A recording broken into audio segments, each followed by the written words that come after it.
morning. Once again, we welcome you to FICS Chat. FICS Chat, courtesy of the Faculty of Information and Communication Studies of UPOU.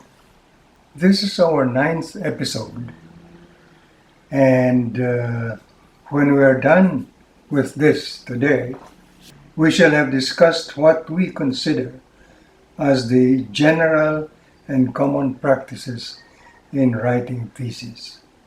Certainly, there are lots more to discuss.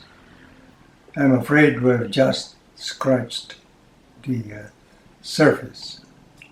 We shall be glad to discuss issues and concerns that you would want us to discuss in future broadcasts. Just let us know.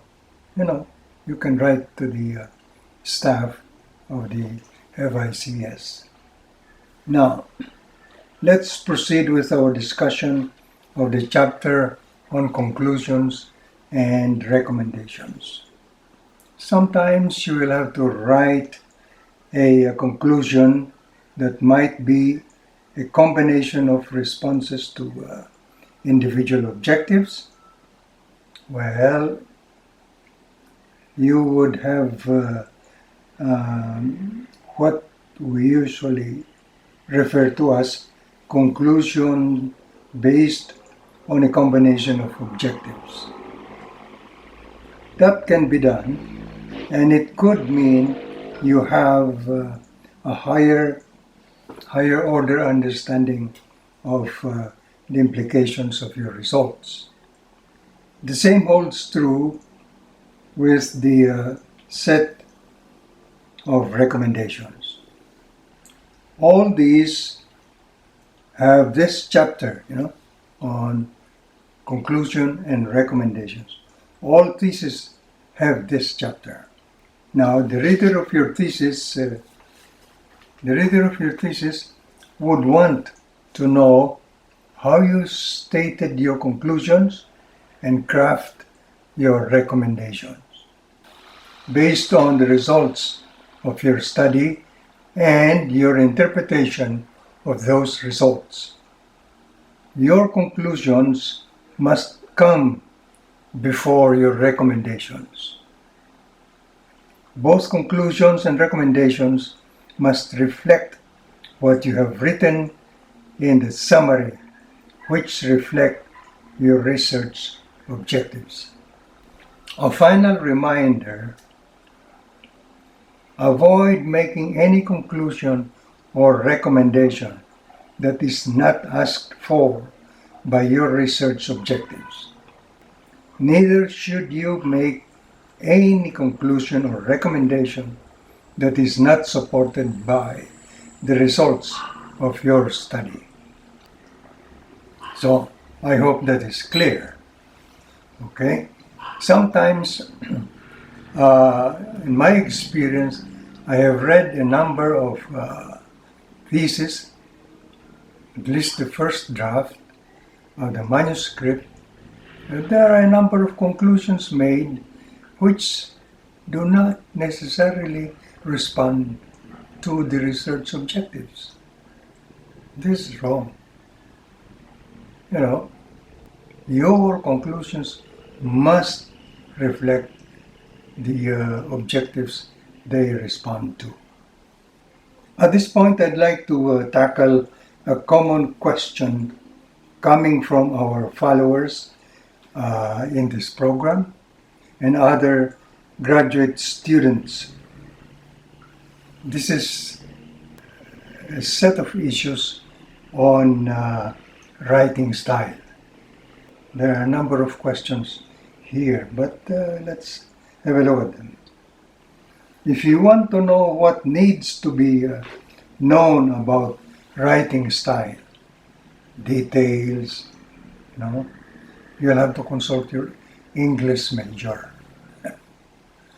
You should have an English major in your department or in your college or university. They are the ones who know exactly what is meant by this.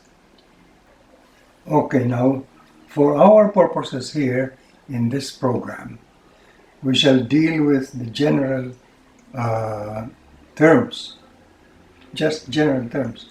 We're not going to get into details. Your writing style refers to your choice of words, sentence structure, paragraph structure, which express meaning. Generally, there are 4 writing styles. 1. Descriptive writing style. This writing style usually describes a situation and in the process draws the reader into the story so that he, the reader, would feel being part of the story. The second is narrative writing style. This type of writing style usually has definite beginning and ending of the story. In other words, you are telling your reader a complete story. A third is persuasive writing style. This type of writing convinces and influences your reader to believe in what you are telling him. Your intentions are to influence and convince your reader to believe you. In this kind of writing, you must use research to establish facts and logical reasoning and emotional connections to influence the reader to believe in what you are saying. Finally, a 4th style is called expository writing style. This is the most common writing style to inform, explain, or describe something to the reader. It usually answers the question in the mind of the reader. When using this writing style, you must separate your opinions from the facts that you are sharing with your reader.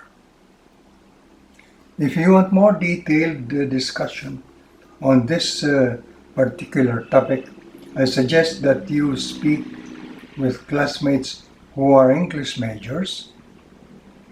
In any case, there are many references on this topic that you can use. So it's there in the library. If you want to, you can refer to materials in the internet. Oh, by the way, since we are at the last episode of our presentations, let me give you this. The basic reference for this presentation is this book, Writing Your Thesis, a practical guide for students. This was published by the UP Open University in 2012. Okay, I think copies of this book are still available at the UPOU. So if you're, I do not know exactly how much it costs now, but it costs, it does not cost much. If you're interested to have your own copy of this book, make your reservations or make your orders with the UPOU.